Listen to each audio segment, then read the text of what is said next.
Media, electronic media అందరూ కూడా పేరు పెట్టిన ధన్యవాదాలు తెలియజేసుకుంటూ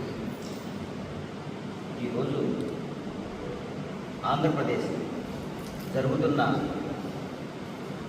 ఒక రాజకీయం, చెప్పాలంటే ఒక శవ రాజకీయం, ఒక డైవర్ట్ పాలిటిక్స్. 2026, 2027లో జరిగిన బడ్జెట్ విషయంలో ఇప్పుడే ఆంధ్రప్రదేశ్ ప్రగతిర చక్రాలపై వెళ్తుంది.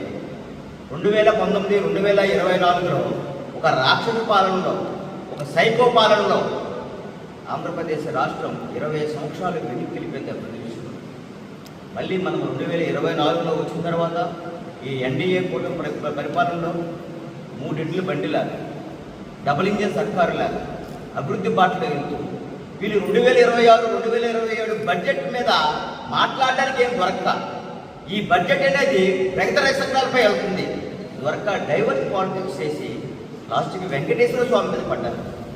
ప్రపంచం మొత్తం అన్ని కులాలు, అన్ని మతాలు కూడా ఒక్కసారి వెంకటేశ్వర స్వామిని చూస్తే జన్మధన్యం అవుతుందని అన్ని కులాలు మతాలు వచ్చి చూస్తుంటే ఈయనకి అది కనిపించడం లేదు. ఆయన ఏం చేస్తున్నారో వైసీపీ వాళ్ళకి అర్థం కావడం లేదు. మీరు చూశారు 2019, 24 మధ్యలో అసలు స్వామివారి కళ్యాణానికి వెళ్తే స్వామివారి కళ్యాణానికి ఎవరు చేస్తారు? వైఫ్ అండ్ హస్బెండ్ వెళ్ళి పట్టు వస్త్రాలు సమర్పిస్తారు. కానీ ఈయన ఒక్కలే వెళ్ళారు. అప్పుడే ఆయన అవుతుంది, ఆయన ఒక క్రైస్తవుడని, ఆయన ఒక మత అన్ని మత ప్రచారకుడని అందరికీ తెలుస్తుంది.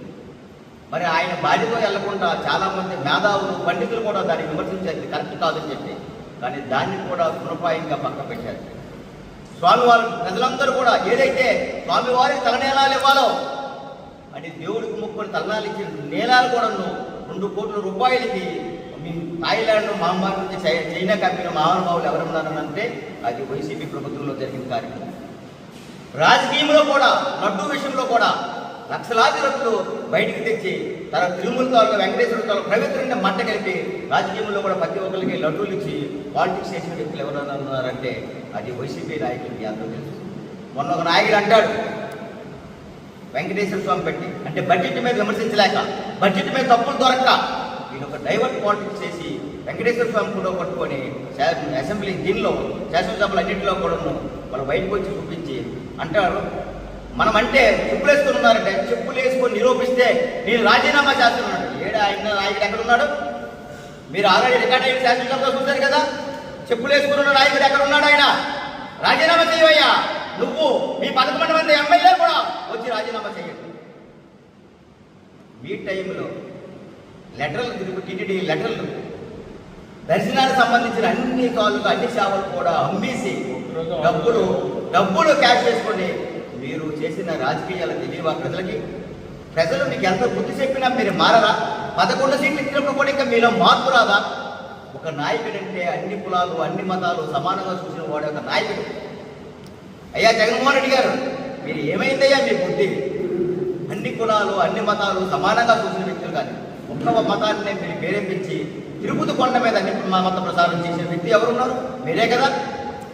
దేవుడు సాక్షాత్ వెంకటరమణమూర్తి, కోట్లాది మంది ఆరాధ దైవం, ఆ ఆదిదేవుడు మీ భూమన కరుణాకర్ రెడ్డి నల్లరాయని వ్యక్తి అని నల్లరాయని కామెంట్ చేసిన వ్యక్తికి మీరు టికెట్ చేయమని ఇవ్వలేదా? వాస్తవాలు పరిగణన తీసుకోవాలి. ప్రజలందరూ చూస్తున్నారు.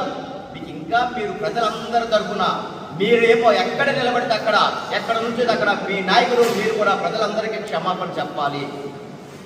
ఈ భారతదేశ గౌరవంగా చెప్పుకున్న దేవుడు, మనందరి ఆది దేవుడు, అలాంటి దేవుడికి మీరు మంటగలుగుతున్నారు. అవన్నీ ఎందుకు? బ్రహ్మోత్సవాల్లో పురవీధుల్లో తిరుగుతున్నప్పుడు కూడా జగన్మోహన్ రెడ్డి గారు మీరు పాదరక్షణ చేసుకుని తిరిగారయ్యా. ఈ రోజు నెయ్యి విషయం తీసుకుందాం.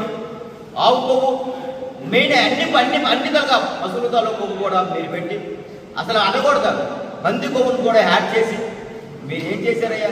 నెయ్యిని మంట కలిపి సుమారుగా ఏం చేశారంటే అంత దారుణంగా ఈ లడ్డూని తిరుమల పవిత్రతని మీరు మంటలో కలిపిన వ్యక్తి మీరు కారా? డైవర్ట్ పాలిటిక్స్ మీరు ఇప్పుడు అప్పుడు ఎప్పుడు మీరు డైవర్ట్ పాలిటిక్స్ రన్ చేస్తున్నారు. ప్రజలు గమనిస్తున్నారు.